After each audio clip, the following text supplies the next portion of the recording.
ನಮಸ್ಕಾರ, ನೀವು ನೋಡ್ತಿದ್ದೀರಾ ಅಶ್ವವೇಗ ನ್ಯೂಸ್. ನಾನು ಚಂದನ.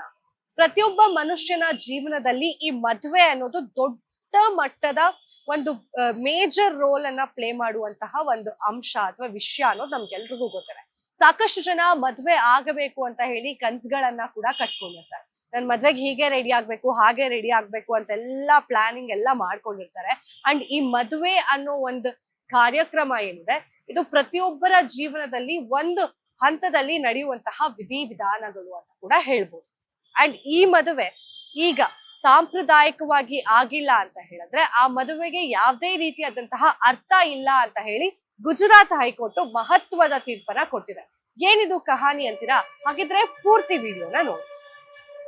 ಅಹಮದಾಬಾದ್ ನಲ್ಲಿ ಇದ್ದಂತಹ ಮಹಿಳೆ ಹಾಗೆ ಬ್ರಿಟನ್ ನಲ್ಲಿ ವಾಸವಿರುವಂತಹ ಒಂದು ವ್ಯಕ್ತಿ ಇಬ್ಬರು ಕೂಡ ಅವರ ಮ್ಯಾರೇಜ್ ಅನ್ನ ನೋಂದಣಿ ಮಾಡ್ಕೊಂಡಿರ್ತಾರೆ. ಆದ್ರೆ ಯಾವುದೇ ರೀತಿಯಲ್ಲೂ ಕೂಡ ಅವರು ಸಾಂಪ್ರದಾಯಿಕವಾಗಿ ಮದ್ವೆ ಆಗಿರೋದಿಲ್ಲ. ಅಂಡ್ ಅಹಮದಾಬಾದ್ ನಲ್ಲಿರುವಂತಹ ಮಹಿಳೆ ಹಾಗೂ ಬ್ರಿಟನ್ ನಲ್ಲಿರುವಂತಹ ವ್ಯಕ್ತಿ ಪತಿ ಪತ್ನಿಯಾಗೂ ಕೂಡ ಒಂದು ದಿನಾನು ಜೀವನ ನಡೆಸಿರೋದಿಲ್ಲ. ಸೊ ಹಾಗಾಗಿ ಅವ್ರು ಈ ನೋಂದಣಿ ಏನ್ ಮಾಡ್ಕೊಂಡಿದಾರಲ್ಲ ಅದನ್ನ ನಮಗ್ ಬೇಡ, ನಾವ್ ಈ ರಿಜಿಸ್ಟರ್ ಒಪ್ಕೊಳ್ಳೋದಿಲ್ಲ ಅಂತ ಹೇಳಿ ಒಂದು ಮೇಲ್ಮನವಿಯನ್ನ ಫ್ಯಾಮಿಲಿ ಕೋರ್ಟಿಗೆ ಹಾಕ್ತಾರೆ.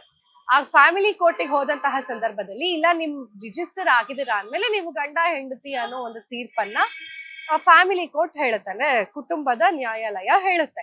ಸೊ ಇವ್ರೇನ್ ಮಾಡ್ತಾರೆ, ಹೈಕೋರ್ಟಿಗೆ ಹೋಗ್ತಾರೆ. ಹೈಕೋರ್ಟ್ಗೆ ಹೋದಾಗ ಅಲ್ಲಿನ ನ್ಯಾಯಾಧೀಶರು ಸಪ್ತಪದಿ ತುಳಿದಿದ್ರೆ ಮಾತ್ರ ಆಧ್ಯಾತ್ಮಿಕವಾಗಿ ಕಾನೂನಾತ್ಮಕವಾಗಿ ನಿಮ್ಗೆ ಒಂದು ಸೊಸೈಟಿಯಲ್ಲಿ ಸ್ಥಾನಮಾನ ಇರುತ್ತೆ.